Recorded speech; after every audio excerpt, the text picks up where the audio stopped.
هلا والله وسهلا، حياكم الله جميعا في مقطع جديد مفيد بإذن الله تعالى. أستعرض معكم التجهيزات اللي على موتري ربع الفتك بإذن الله أنها تنفعك. معك ربع فتك، ربع باترول، عموما حياكم الله جميعا. أول شيء نظام التعليق: 4 مساعدات بروفندر، ورا ياي 4 سنتي، قدام ياي بلد. طبعا الموتر عليه هدرز ودبة وطلقة أخيرة، والفلتر فلتر وكالة، برمجة عليه برمجة قاطع فقط بدون فتح RPM. ركبت له طبعا دقن أمامي يجي مع الصدام كامل أحسن عشان ما تخرم صدام الوكالة ويعطي نظرة للستندر. أيضا من الإضافات المهمة صراحة ماطور هواء أمامي بالطريقة هذه تشغله، ممتاز جدا له على الموتر الآن قرابة 3 سنوات. أدخل سيول أدخل أي شيء ما عندك إشكالية لأن كل شيء معزول. الموتر عليه ما شاء الله لمبتين كبوت، ولمبة مع الجهة هذه، ولمبة نفسها مع الجهة اللي وراء، ولمبة أيضا في العفش.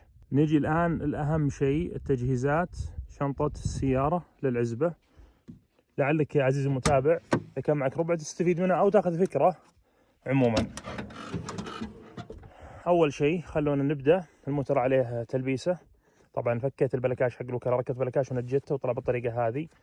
تحط فيه جرابات، تحط فيه اللي تبي. أنا أشوفه صراحة يفيدك كثير، خصوصا الربع شوي مساحته شوي صغيرة. اللي خادمني في الفتك العرض ما شاء الله تبارك الله، الموتر عريض جدا فياخذ عزب.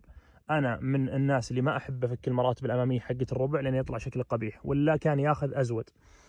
مثل ما تشوفون طبق معلق ما شاء الله تبارك الله بدون ارجل، مربوط في المراتب الاماميه هذه في المسامير. جدا يتحمل ما شاء الله، وتقدر انك تفكه بحيث انه بلكاشات بالطريقه هذه، ويشيل وزن صراحه عالي جدا.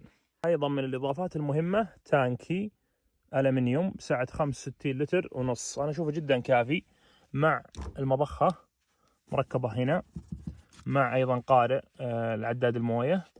هذا بالنسبة للتجهيزات الداخلي. ومثل ما تشوفون ما شاء الله ماخذ 4 مراكي، ماخذ 4 مدات، ماخذ عزبة كاملة ما شاء الله تبارك الله على أنه ربع.